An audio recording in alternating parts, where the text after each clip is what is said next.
Good morning. I'm Charlotte Jones, co-host of the John Telford Detroit Show, coming to you every Wednesday morning at 10 o'clock on WJZZ Cool TV. Also streaming on YouTube, Facebook, and Twitter. Dr. John Telford is a former Detroit Public Schools superintendent, a former world-class athlete, conqueror of Olympic champions, a championship track coach, poet, newspaper columnist, a longtime civil rights crusader, and author of 7 books.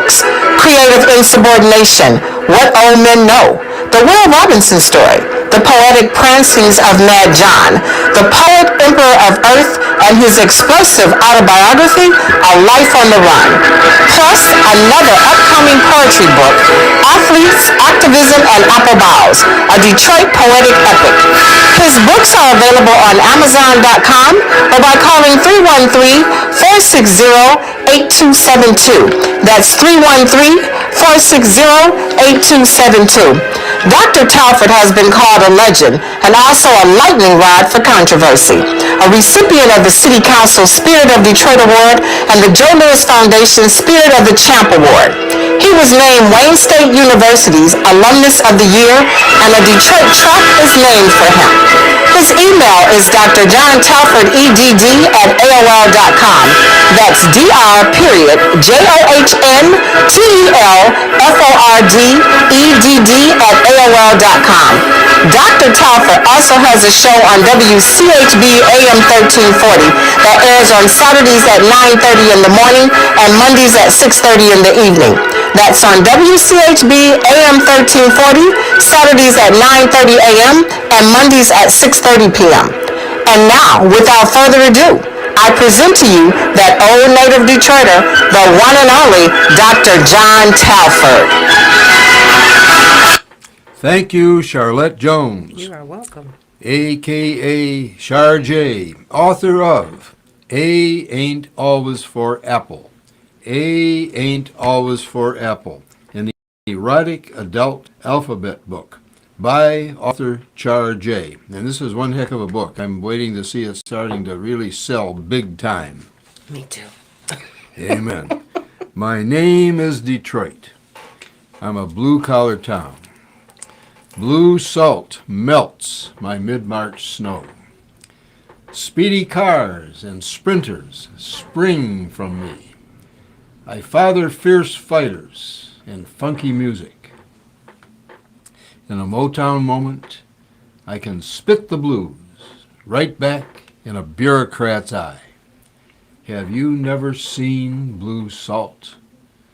No complex chemistry here, only the old color of a new sky. And there's a new sky dawning on Detroit today because we have in the studio young Joshua Smith.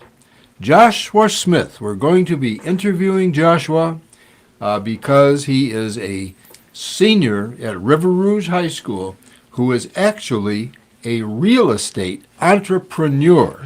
And we're going to be talking about how he became a real estate entrepreneur. But first, I want to mention that Detroit had Motown tunes and a mighty auto industry.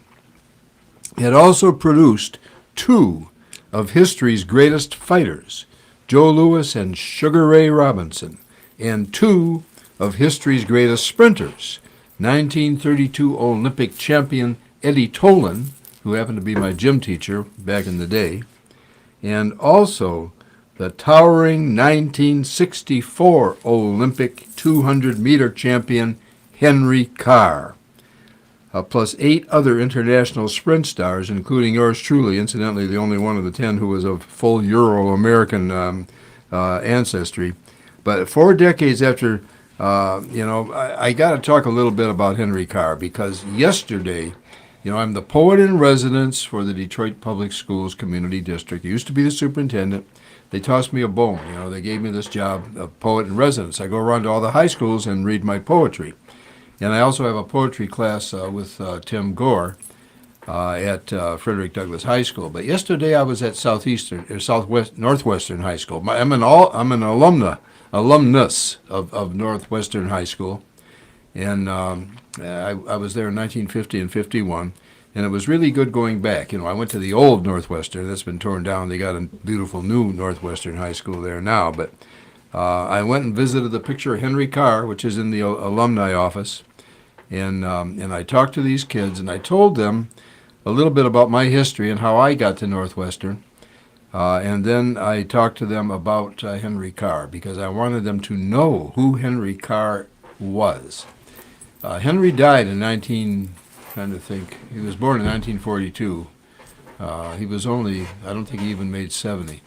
But Henry Carr was the fastest human being who ever walked the earth. He would have beaten Usain Bolt, the Jamaican Olympic champion, if he'd raced him on a rubber track when they were both in their prime. Because Henry Carr, when I was coaching at Southeastern High School, and I was still running competitively, and I was still ranked. I was ranked in the top 2 or 3 quarter milers in the world, and I was number 7 or 8 nationally in the 200. And I was taking these 200-meter straightaways, actually 220 yards, a little farther than 200 meters then, on that Southeastern track. And this kid, his coach had brought him over to me to work with. I was volunteering as the track coach at Southeastern because I was still competing, and you couldn't take money then to coach. So I'm taking these straightaways with this kid, 6 feet 3 3/4 inches, 198 pounds, Henry Carr. I'm taking these straightaways with him. He's wearing his sweat clothes. And I had the kids I was coaching, and we were taking these real fast straightaways. We were running about 22 seconds or faster. I mean, really fast 220s. And I couldn't keep up with this kid, and neither could my runners. And I said to myself, what is this? I'm a ranked 200-meter runner, and I can't keep up with him. So that was the year 1960. And I'm not going to go into real detail because I want to have plenty of time to interview Joshua Smith. But we were we were doing these 220-yard straightaways. I couldn't keep up with him. So I said to myself, and that year, when I worked with him, he took 1/10 of a second off Jesse Owens' national high school record. So that qualified him for the Olympic trials in 1960. He was a junior. He was a 17-year-old junior. So I went to my old coach downtown, Jim Stout. He had coached me at Denby, and I didn't particularly care for him, but I went and asked him anyway. He was the athletic director for the whole school district. And I said, can I take Henry Carr to the Olympic trials with me, Coach? He's qualified, and so have I. And he said, no, you can't take him. 25-mile radius. He'll be ineligible his senior year. And I said, his senior year ineligible? You're going to make the Olympic champion ineligible? And he said to me, John, what you've been smoking? This kid, isn't not going to win the Olympics. I said, oh, yes, he is. I had outrun Livio Berruti in Ancona, Italy, and he won the Olympic 200. Of course, it hadn't won it yet. That was 1957. He won it in 1960. But anyway, to make a long story short, I went to I went to Henry's dad and tried to get him to let me take Henry with me. And he said, well, what does Mr. Stout say? I said, he says he can't. So he wouldn't let me take him to the Olympic trials. So Henry did not go to the Olympic trials. But the next year, as a senior at Northwestern High School here in Detroit, he did what only one other sprinter in history has ever done. He tied a world sprint record in high school. And the other sprinter who did that was Jesse Owens in 1933 in Cleveland East Tech at 100 yards, 9 4/10 seconds. Henry Carr ran the 220-yard dash in 20 seconds flat in the city of Detroit as a senior at Detroit Northwestern High School. Now, 220 yards is farther than 200 meters, so take a couple tenths of a second off for that. So that would have been 19 8/10 seconds. Take another 9/10 of a second off for the fact that he was running on dirt. And now, you have this rubber, that gives back. It's a 9/10 of a second differential per furlong. A furlong is 220 yards. He would have run 18:9, which is an unheard of time. Usain Bolt's world record is 19:1, so he would have beaten Usain Bolt. So I was having a good time with those kids, and they were very receptive over at Northwestern. And I went over there, with a kid that I had at Finney High School many, many years ago, 19 years ago. He came with me. In fact, he brought me. That was Darius Morris, who is a mentor to the young man that we are interviewing today, Joshua Smith. So, Joshua, welcome to the John Telford Detroit Show with Charlotte Jones. Welcome. I'm glad to be here. So tell us now, and speak right up into the mic, tell us about how you came up, who you are, what you are. Tell us about yourself. All right. My name is Joshua Smith. I'm 17 years old, and I am officially the president of AAA Real Estate and Investments Building Trades Program.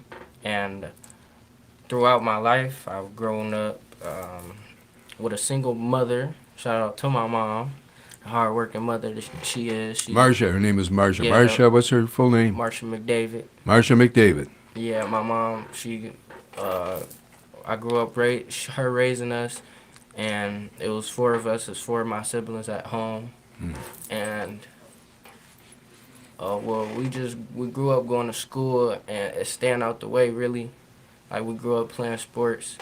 We grew up doing a lot of positive things. She never told me nothing wrong or showed me nothing wrong or put the wrong things in front of me for me to see.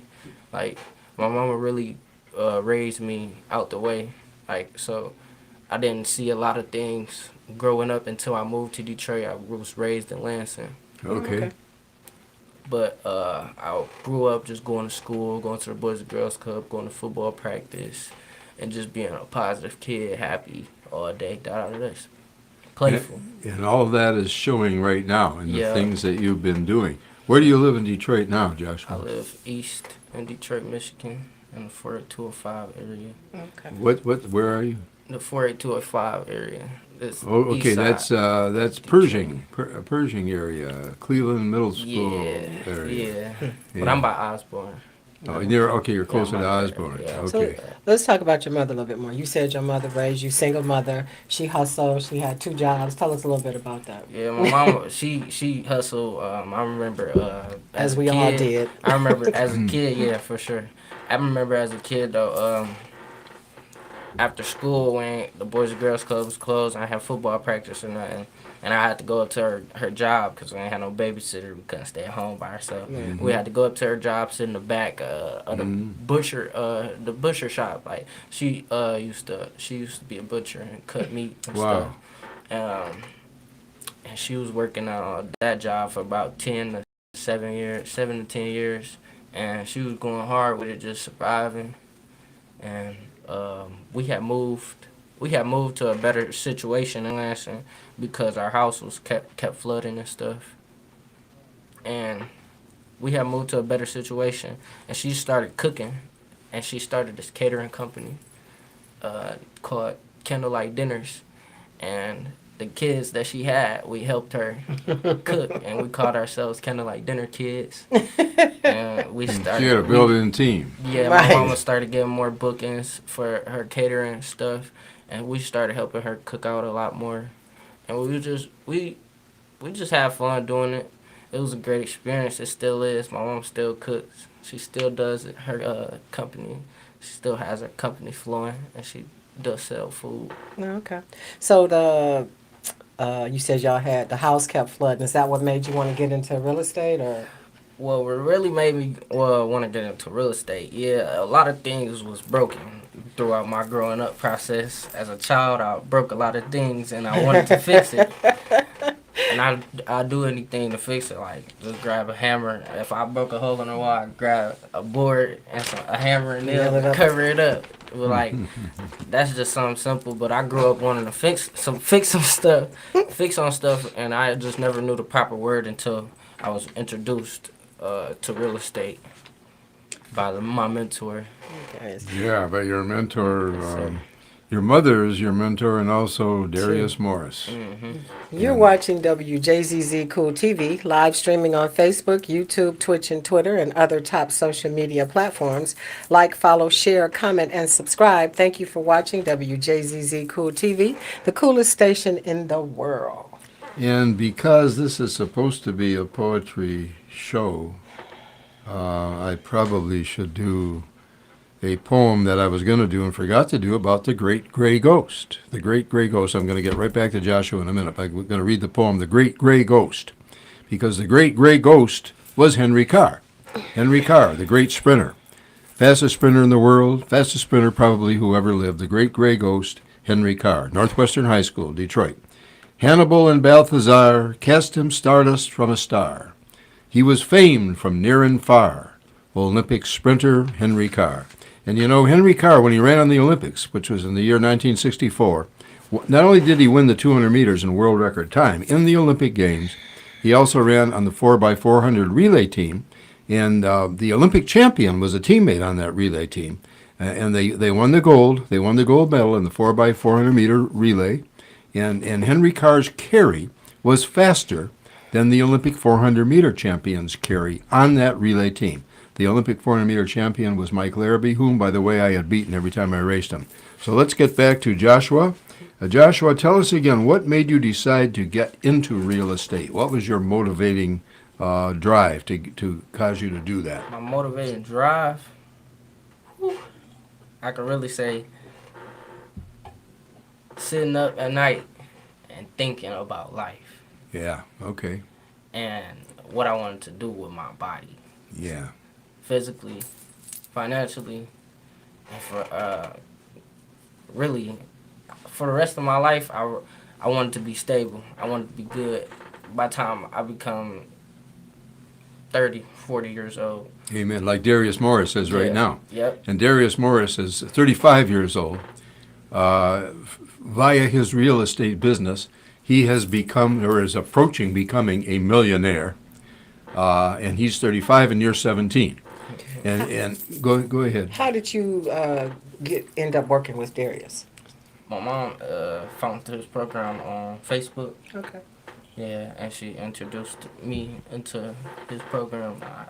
I ran into it. I was like, this is perfect. This building trades. I can learn what I need to learn Amen. and make money. Amen. You feel me? It's a Amen. blessing, honestly, once that opportunity is given and you just So- pop out to the field. Darius what? has Oh, go said ahead. Go ahead. that he takes people who are coming back into society, at-risk youth. That wasn't you though. You No, Okay. I ain't never been to jail. or in trouble or No, never. okay. No, I So- can tell you're squeaky clean. You know, and that's you are an example for teenagers, and that's what I said in this book when I signed it to you. Yes. You know, I just signed A Life on the Run: Seeking and Safeguarding Social Justice, which is my autobiography that I wrote in 2010. Wish I'd waited until I was superintendent of schools in Detroit, because I could have said a lot more in this book. But I wrote, for Joshua, an example for all teenagers to follow, and a very hard-working young man. You know what this kid is going to do? He is going to be, he's going to have houses, and he's going to have a house that he can put his mother and his whole family in. Yes, sir. Before he's done. Yes, That's what's going to happen. I'm looking into my crystal ball in the future. But that's what you're going to be doing. I know you're going to be doing that. So tell us a little bit about your current real estate dealings. What are you doing? My current real estate deal, I have invested in 5% of a property on the east side. I have now taken part ownership of a property on the east side with my brother Justin Smith and my mentor Darius Morris. I have a house on the east side, and I've been working on it. I've been building my trades as I work on that house, and I've been learning how to invest and learn multiple other things while I'm sitting in that house. I'm just sitting in that house building right now, for real, like building everything myself, my personality, all of it. Learn how to speak a lot more. I'm just everything that's going on around that property and that house is building. It's nothing but going up. It's building your confidence. Is that Yes. what you're saying? Okay. Yes. And it all happens almost automatically. This next task comes up, and then you start working on it and mastering it. And you are such an example for kids right now, for your contemporaries, listeners, watchers.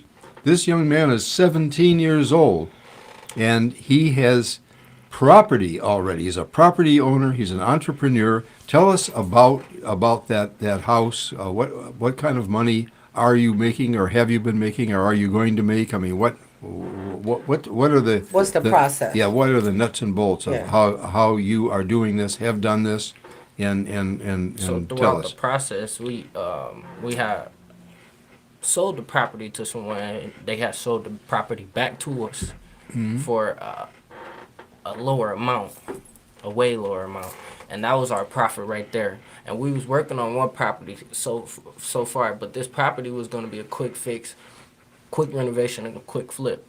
And we had stopped on our last property, and we went to this one to start building it up. And as we started fixing it and cleaning it out, it started to seem a lot more clear. Like all the projects was clear. Like it wasn't too much to do. It was stuff that he could explain to his students in a simple way and get it done in a simple way. Now, by the he, you mean Darius? Darius, yep. Darius Morris. Yep.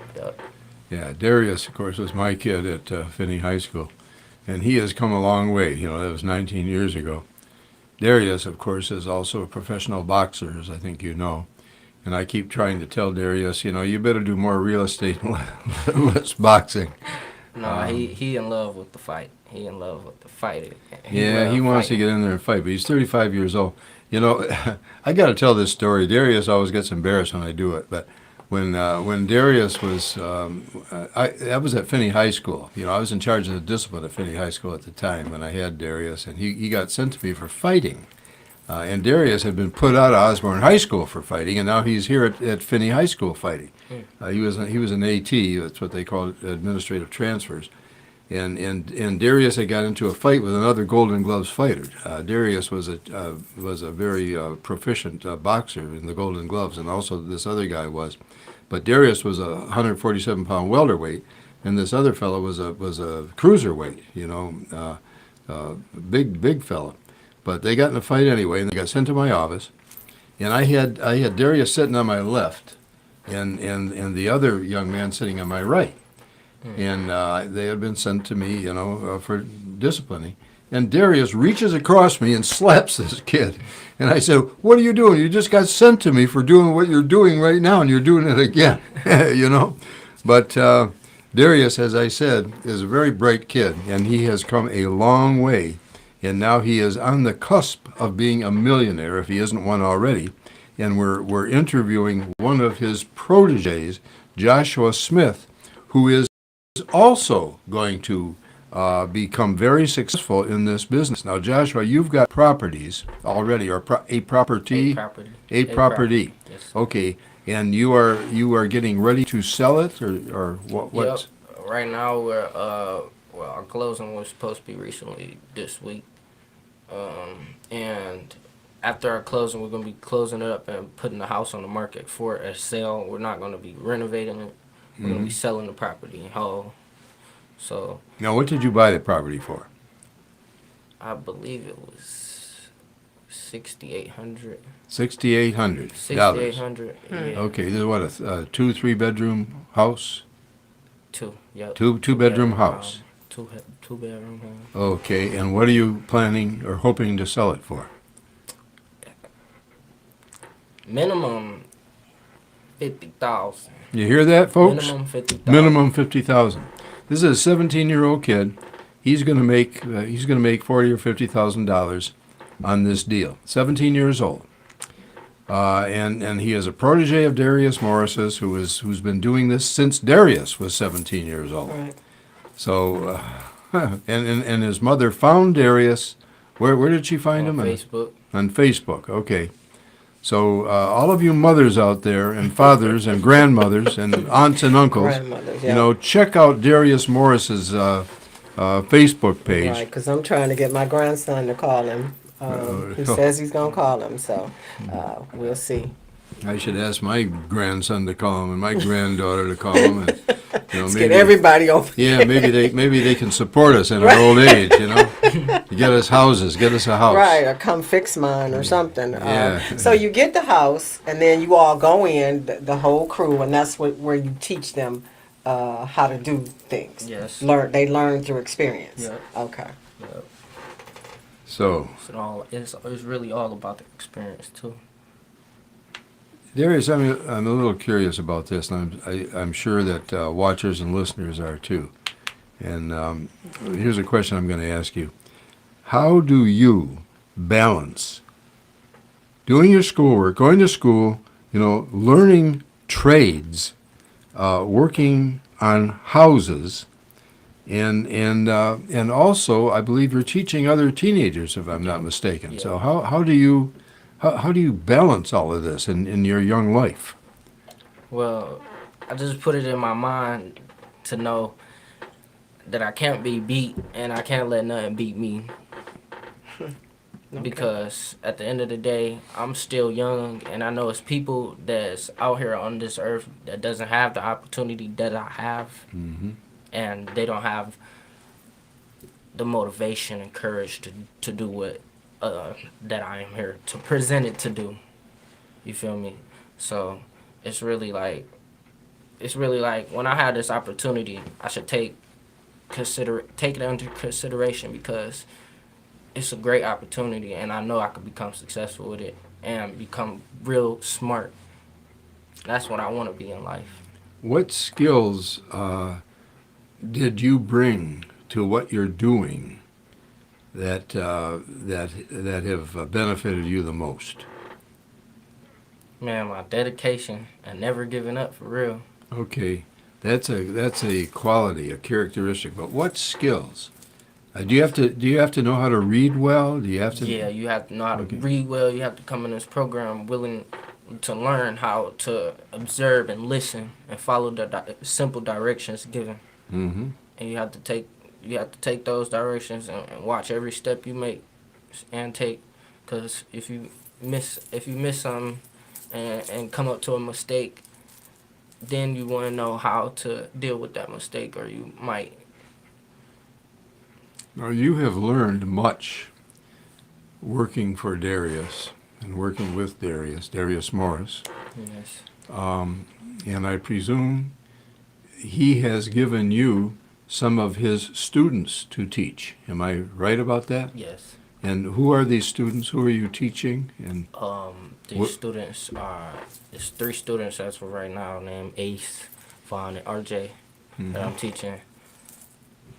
I'm really teaching them the basics of the program right now. They're coming in, I'm just making sure they have all their utensils when they come in to work, make sure they have them on a daily basis, and make sure they know that these are the important tools that you need to come to work, or you will not be in the field, because it's unacceptable. That's just what you need for the field. As in notes, boots, gloves, extra shoes. If you have that stuff and you have to bring it, you have to bring those type of things that you need to bring, you need to bring to work, because of certain mistakes that you don't want to make. where are these kids from? These kids are on the east side too as well. Mm-hmm. We're gathering them a lot from Osborne right now. Mm-hmm. Yeah, there's 2 students, RJ and Ace. They're from Osborne, and RJ has a brother named Vaughn, and he's 21. He's 21. So you're a 17-year-old teaching a 21-year-old. 21-year-old. And them 2 boys, the 2 boys, RJ and Ace, they're 16. 16. So you have 2 16-year-old students and a 21-year-old student. Yes, sir. Is it a set time that the classes start, or is it just say I call you today, I come over there, I can work today? Yeah. Okay, so and you guys are paying them while Yeah. they're learning. Yeah. Okay. You're watching the Dr. John Telford Detroit Show, live streaming on Facebook, YouTube, Twitch, and Twitter, and other top social media platforms. Like us, follow us, share us, comment, and subscribe. Thank you for watching WJZZ Cool TV, the coolest station in the world. And we've been interviewing Joshua Smith on the John Telford Detroit Show today. Charlotte Jones and I have been doing that. Joshua is sitting in this studio here right across from me, and right next to Charlotte. And before I get back to interviewing Joshua, I do want to say a few words about the passing of Dr. Keith McClellan. We have lost one of my lifelong friends, Keith McClellan, Dr. Keith McClellan, who, as a matter of fact, was the husband of Marion McClellan, Marion Meisner McClellan, who is the mayor of Oak Park, Michigan. He passed a few days ago peacefully in his sleep. Keith McClellan was an author. He was a runner. He was a longtime member of the Detroit Track and Field Old Timers, which I founded back in 1992 with the late Colonel Aaron Gordon and the late Dr. Mark H. Smith, my old track teammate at Wayne State, who also happened to be an NCAA high jump champion. You know, Wayne State had some big stars in those days. But Keith McClellan ran the mile in high school in 4.5 minutes, 4 minutes and 30 seconds, and he was what I would call a real mensch, just one heck of a guy. He was a lifelong Democrat, a member of the Democratic Party, wrote several books, and one of the books he wrote was the Hero Within Us, The Hero Within Us. And the subtitle of that book was A History of Track and Field in the 20th Century from a Michigan Perspective. And in that book, he talked about all of us. He talked about Henry Carr. He talked about Cliff Hatcher. He talked about Eddie Tolan. You know, all of the ranked athletes who came out of Detroit, because in the state of Michigan, Detroit athletes dominated the sport. Lewis Scott, you know, the distance runner. He talked about all of us, and he ranked the top 20 runners to come out of the state of Michigan all time in the 20th century. And I was fortunate enough and privileged enough to be ranked one of them. But Keith McClellan, you know, I mean, he is, you know, he's this is just a tremendous loss. I cannot say how much this loss is to not just the athletic world, you know, in the city of Detroit, but to anyone who cares about making the world a better place, because this is what Keith has always been and was always about. So rest in peace, Dr. Keith McClellan. Rest in peace, Dr. Keith McClellan. And again, you know, let me get back to the interview of Joshua Smith. We are interviewing this young man who is Detroit's hope for the future. He is one of Detroit's hopes for the future, because he, at the age of 17, is already teaching young people to lead better lives, to become entrepreneurs on their own, to depend on themselves, you know, to build a future in this city for this city of Detroit. So Keith, tell us a little bit more about Joshua. Did I say Keith? Man, yeah. The wires crossing my head. I'm 87 years old, and it just happens. You know, were talking about Keith. Yeah, I was talking about Keith, and that I've done that more than once. Keith would probably chuckle at it if he were with us today, because that's the kind of guy he was. But we got some water. That's a good thing. I'm kind of looking for those questions that I wanted to ask you, though, Joshua. When I find them. Let's see. Okay. By you being so young, did many people doubt that you would be able to start investing at such an early age? That's a good question. Dang, that is crazy. I do have an answer for that, but it really wasn't like him doubting. He was just saying, like, you couldn't get them many hours in and work throughout the week because of your age limit. You need a school. You just too young. It was one of my football coaches and stuff from River Roots. He was just saying that. I just telling her I've been in his program throughout a year now, basically almost a year now, and I've been going around school telling all my friends and just bragging, not bragging but bragging. You feel me? So you telling all your friends, out to all the coaches and stuff, telling them what I do. Because I stopped playing sports, basically. Oh, okay. You feel me? I'm doing real estate. Did you run track? You run track? Yeah, I did run track. I ran track for 9th grade and 8th grade. I did all my middle school years, actually. I ran track. What distance did you run? I ran a 4x4 relay. 4x4? Yeah, I you did. Run a quarter mile. 4x8 relay. 4x8 or half mile. Ooh, ouch. I did the long jump. Yeah, that's all I did for real. Yeah, you did all the stuff Yeah, I did. But I did so many races. I had so many races in just one day. It was hurting. It hurt. Because I was one of the fastest students on our team, and second place basically wasn't a choice for me. That's the first. I understand that. Yeah. second place understand wasn't that. a choice, Loser, for right. Yeah, yeah. But when I had my first year ever doing track, I was going through getting first place, second place, third place, and then I qualified for a wind-out race. This is where all the real athletes come out, and it's a big old track. It's all high schools. We versing. There's so many high schools, and when I got to wind-out and I got on that track, I hit full speed, and then this the 4x8. I had just looked a little bit to my right after after I heard the shot go off, and I was running, and then I just started seeing everybody and run past me, and I'm just Not in that the back. fast, I'm like, oh my god, I'm really not that fast. I'm like, Not that oh good my now. god. Yeah. When you get with the best of the best. Man, they did me bold my middle school year, but my 8th grade year, I got second place in wind up. And I had qualified for another race, but I didn't get to go because I got suspended. Oh man. So you said you were doing track, and your and your coaches were telling you that you shouldn't do this. They wanted you to stay in sports. No, That's pretty they much wasn't what- saying I shouldn't do it. They was just saying like, you couldn't get more than 40 hours in a week type thing. Like you couldn't. How was you doing all this and you got to graduate type junk? Like you ain't got the time for all this. You too young. I'm just like, dang. I'm just like, but it's really programs out here that pay me to learn trades. They like, you need to go to college to learn trades. Start out of this. No, you I'm don't. like, No, you don't. what's crazy is I found the program that teach me my trades. That's right. For me to be certified in my trades. You Yeah. feel me?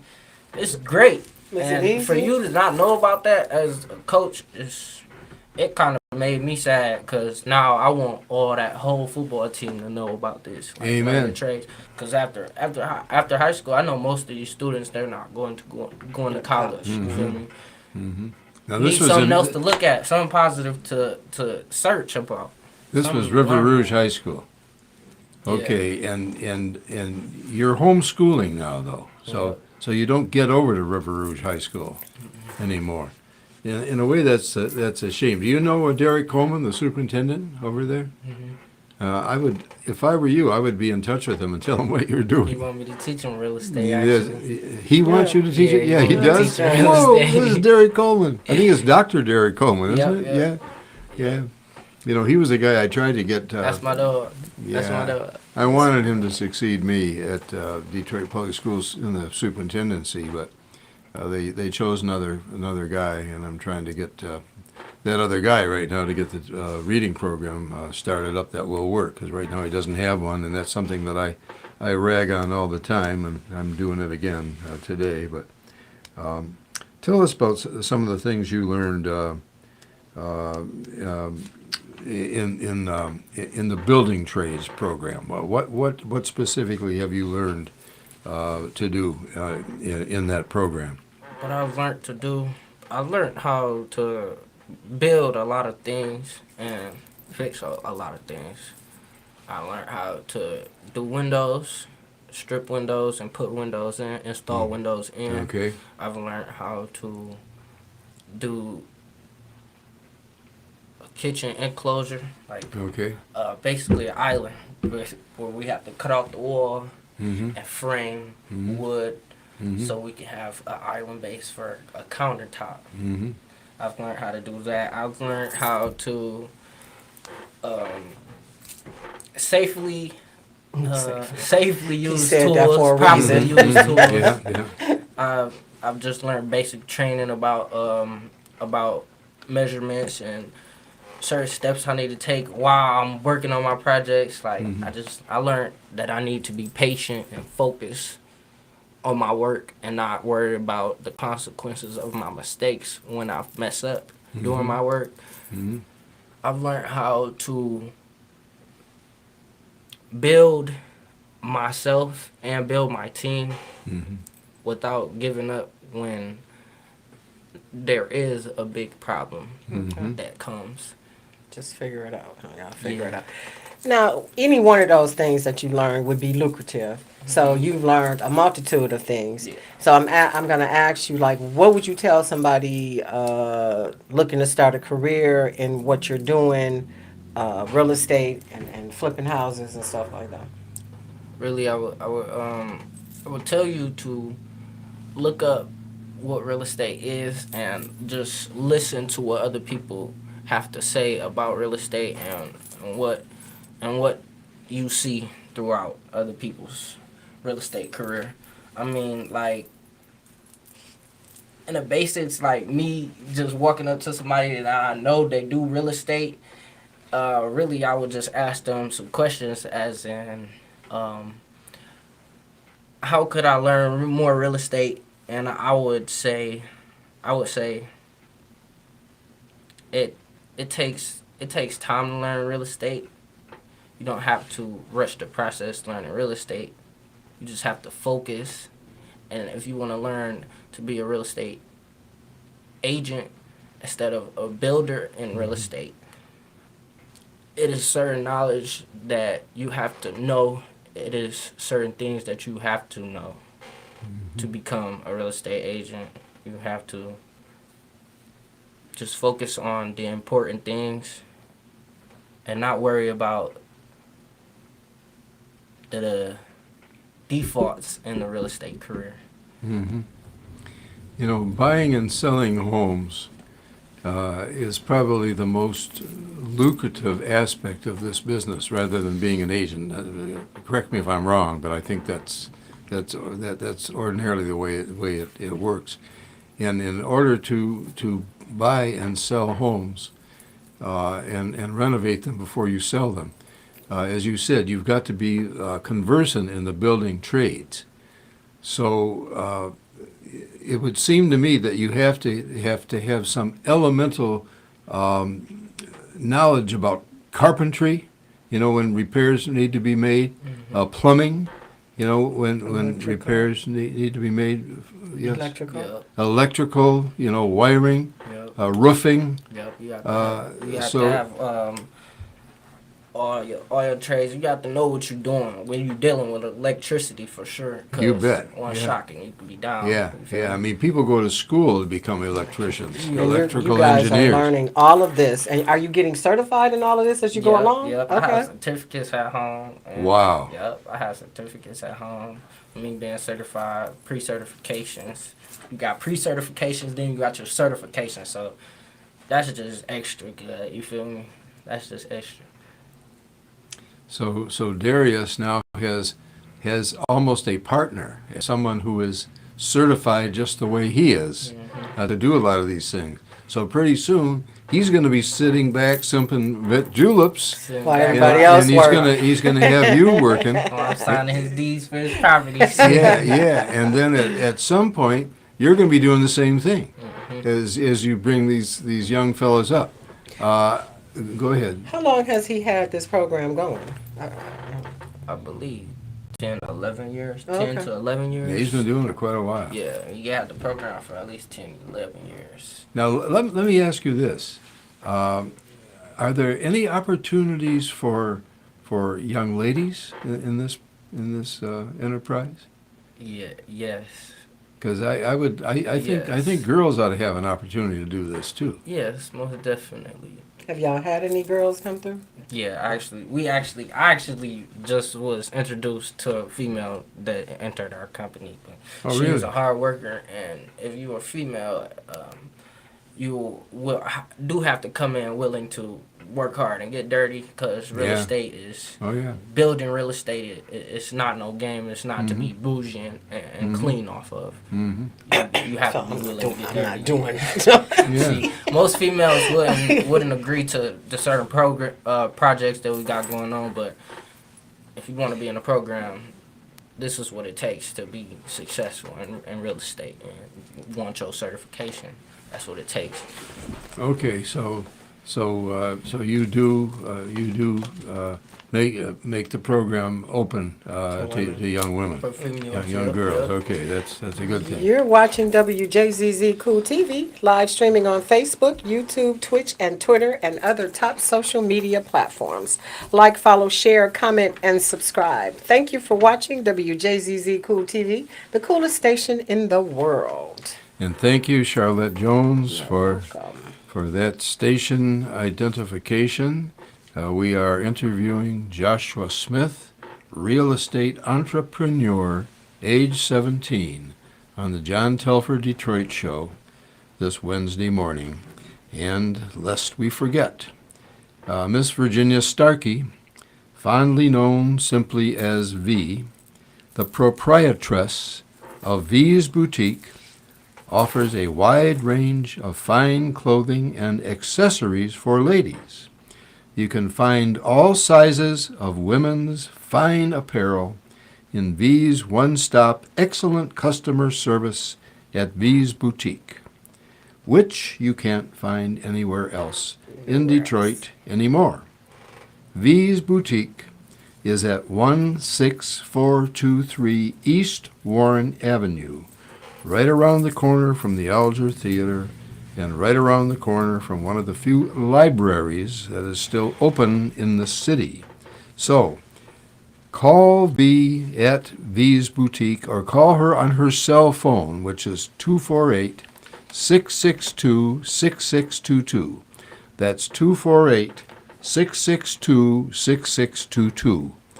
And make an appointment and come and get some of that marvelous clothing that she has. One of a kind. One of a kind. I'm in there too much. Okay. Oh, you are? Okay. So anyway, Joshua, what else do you have to tell us about your adventures in entrepreneurship? Well, I did a lot of things for the first time in life. Like get on a helicopter. Like I did a lot of good things. He showed me a lot of good things that could happen when you're successful. Right. Like he took me to hotels out of the city in Lansing that I grew up going to when our house flooded. Like the hotels I grew up going to as a youngin'. I played in those pools, and I ended up meeting the owner of the hotel, and walking in a MMA fight. I had to walk into an MMA fight through the doors with him to get my wristband and ticket. Wow. Yeah, so I basically walked in with the owner, and I'm like, I told the owner, I was like, I grew up coming here as a kid. Like, I've been to this hotel plenty of times. I know where I'm at. Basically, But you've been on that side. Now you're on this now side. I'm older, and I'm meeting the owner of this hotel, and he owns multiple hotels and just in Lansing, not just one. You feel me? He's a millionaire, so that really encouraged me. That inspired me. That showed me a lot. Like, dang, I'm in this place with this person right here. I'm too cool, bro. It was a whole lot of drunk people walking past us and stuff. Well, watching the fight, I was enjoying it. It was a great experience, and I ain't see him the whole night though. Like he was the host of the whole MMA fight, but I ain't see him the whole night. But we waited on him to walk in the doors and get our tickets. We got in. I was like, dog. That's a crazy experience. We walking in with the boss. The bosses are all bosses at this point. Yeah. So if I was, let's just say, I'll come in, I want to be in the program. What's the first thing I need to do? What I need to get my equipment, like you said, and Well, when you hit us up, we'll basically hit you with some instructions on how the first day gonna roll. We gonna come in, and we just basically gonna explain how the program works and how we teach the students and teach the students that it's all even. We teach every student the same way. We'll teach you. You feel me? Like, what's a typical day like? We get there at what time? 8, 9 o'clock, or typical day, 8. No, we'd be probably starting. The veterans start around 7 in the morning, Okay. 6 in the morning. They come out of the field. They leave probably around 2, 3, 5. But they have a lot of work done because of the experience in the trades they have. They have a lot of work done quickly and precisely, and it's done. It's done It's done, and it looks. Hands-on. Yeah, it looks great. It looks great after. are we meeting at the houses that we're fixing? Or Yeah, we meeting at the property, and then we talking and we explain what we're gonna start on, what we're gonna do, and then we get straight to it. We get straight to it. We get the teaching. It's basically everybody know what it is when they come in. But the new students, we just tell them what it is. We get them comfortable to the situation that they in, and we let them just learn. We let them see the way that we want them to learn, but then we let them learn the way they want to learn and see how they learn they self. Okay, and you go along with And we go follow along that. with them, and we try to Okay. work with them on how they work on their levels of learning or speaking, all types of ways, like for real. So it must be working because you guys are getting it in and prospering. Final question: if you weren't doing real estate, what would you be doing instead? I'd probably be playing football, playing some sports. Sports. I'd probably be playing some sports, not just football. I think I'd probably be playing basketball. I think I'd probably be playing basketball. So something you wanted, the last thing you want to say, to get people to come to the program or I am, like I said, I'm the president of AAA Real Estate and Investments Building Trades program, and what I really want people to know is to stay positive. Don't let people or the words they say bring you down. Don't let the thoughts in your head, the negative thoughts in your head, take you down to the place that you don't want to be. Let your body guide yourself to your success and not your gut feeling. I mean, it's good to take your gut feelings and execute it, but I mean, it's good to focus on the good things in life and focus on being successful at a young age. Right. Because when you're old, you don't want to do as much as work as you would have done as a youngin. struggling. Phone number for people to reach out or Yeah, email that's address? important. Oh, That's my name important. is my email is ossbosslittlemoney. OSS Boss OSS Boss Little Money at @gmail.com. gmail.com. Okay, say that again. ossbosslittlemoney @gmail.com, and y'all, my phone number, y'all can reach me at 313-643-3833. Okay, do the phone number again too. 313-643-3833. 643-3833. Yeah, That's a 248 number you said? 313. Oh, 313. Yeah. 313 number. 648. Say it again. 313. Oh, I'm sorry. Can I re-say it? I'm sorry. Yeah. 313-364. I don't remember my number, honestly. It's 313-643. It's 313-643-3833. Yep. 643-3833. Yep. 643. 313-643. 643-3833. Am I saying it post right? it on Facebook. 643-3833. No, for real. Okay, all You right. got a quick poem you want to do? Oh, yeah, I always do. I gotta- just gave him 1,000 numbers. Right, we don't know nothing, child. Yeah, I gotta. Come on, John, you're running out of time. I know. I want to, lest we forget, Trump incited the January 6th riot. So let's say this poem again. I call it Roman Civil Warfare, and I wrote it on the 6th of January, 2021. And the subtitle is The Turd That Hasn't Flushed. On this evil and fatal occasion of the Capitol building invasion, the traitor Trump's collusion demands his execution. God, put the lever on the traitor Trump forever. You've been listening to the John Talford Detroit Show. Dr. John Talford and co-host Charlotte Jones on WJZZ Detroit Internet Television, coming to you live every Wednesday morning at 10 o'clock. Also streaming on YouTube, Facebook, and Twitter. Contact Dr. Talford at 313-460-8272. That's 313-460-8272. Or at Dr. John Talford, EDD, at AOL.com. That's DRJOHNTELFORDEDD at AOL.com. To sponsor or appear on this show or to get signed copies of his book, which Hill Perkins, Jeffrey Feiger, and Dr. Wayne Dyer all called spellbinding and sensational. It was the late, great Dr. Wayne Dyer